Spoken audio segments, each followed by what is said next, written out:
In the tech world, we're sort of obsessed with sleek, Oh, yeah. Thinner, lighter. thinner phones, invisible bezels, everything getting smaller. Yeah, But today, we are looking at a piece of hardware that just completely rejects that trend. absolutely. This is the heavy machinery behind the curtain. We're talking about the Kramer VW-9 video wall driver. And when I say heavy machinery, I mean that literally. I was looking at the physical specs, and this box weighs nearly 33 pounds It's about 15 kilograms, yeah. It's a monster. for a video processor. Yeah. And it costs over $8,000. So the mission for this deep dive is to figure out why. What is happening inside this thing that needs that much mass and that much cash? It's a really good question. But to understand the weight, you have to understand the scale of the job it's doing. Right. We've all seen those huge video walls, right, in like an airport terminal or a security control room.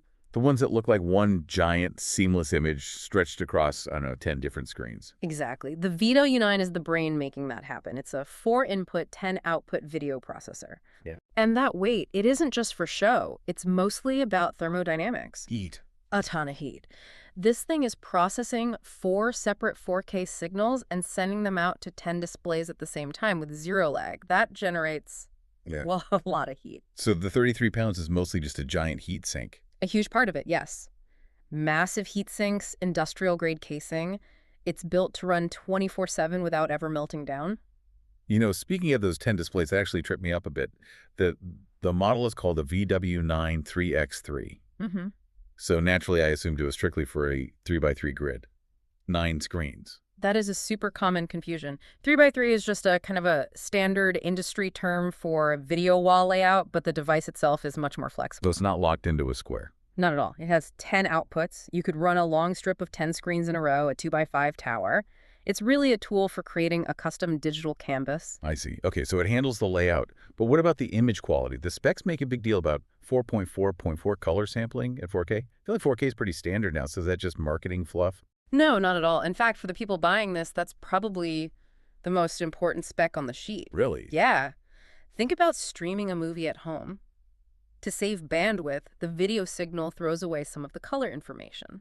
That's called 4.2.0 compression. Because my eye won't catch the perfect shade of red on a race car that's flying past. Precisely. Yeah.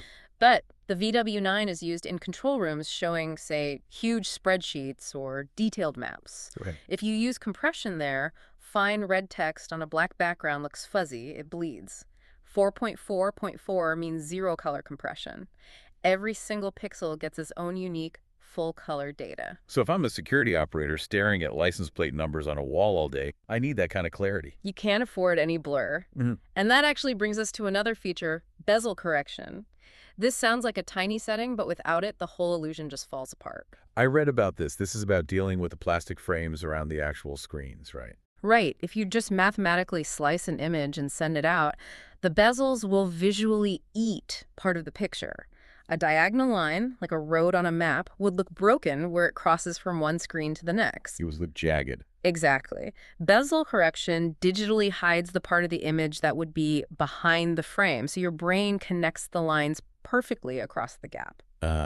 So it makes the frame feel like a window pane, not a break in the video. That's the perfect way to put it. And it does this while also handling multi-viewer setups. It's not just one big image. You can do picture-in-picture, quad views. So you could have a news feed in one corner and security cameras in the others, and switching between them. It's instant, fast switching. No black screens, no syncing glitches, just clean cuts. We talked about reliability with the cooling, but there's one feature listed that just screams industrial to me. The dual built-in power supply. Is that really necessary? In a house, no, it's overkill. But in a mission-critical environment, absolutely. If this is running an emergency response map, you can't have it go dark because a fuse blew. So if one power supply fails, the other one just takes over. Instantly. No downtime. It really is built like a tank. But how do you drive it? I saw the ports on the back, RS-232 Telnet.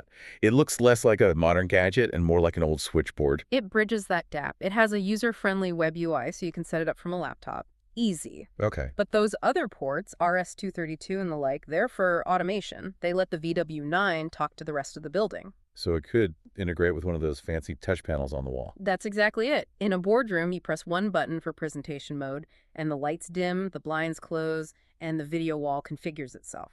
That's what those ports are for. And it handles the audio for that presentation, too. It does. It can pass through the HDMI audio, but it also has a dedicated analog stereo output, so you can route the sound to a proper PA system. So to summarize all this, the Kramer VW-9 is a 33-pound redundant power beast that solves the incredibly complex math of splitting 4K video across 10 screens without dropping a single pixel of color.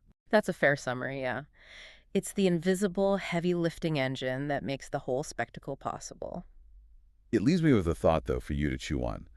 Devices like this are making these massive architectural video surfaces possible. Right now, this is strictly industrial tech, right? It's heavy, it's expensive. But as the interfaces get easier and the price eventually comes down, are we going to see this trickle down? Will video walls replace wallpaper or art in high-end homes? Or is the 33-pound processor always going to be too much for the living room? That is the question, isn't it? Thanks for listening to this deep dive. We'll catch you next time.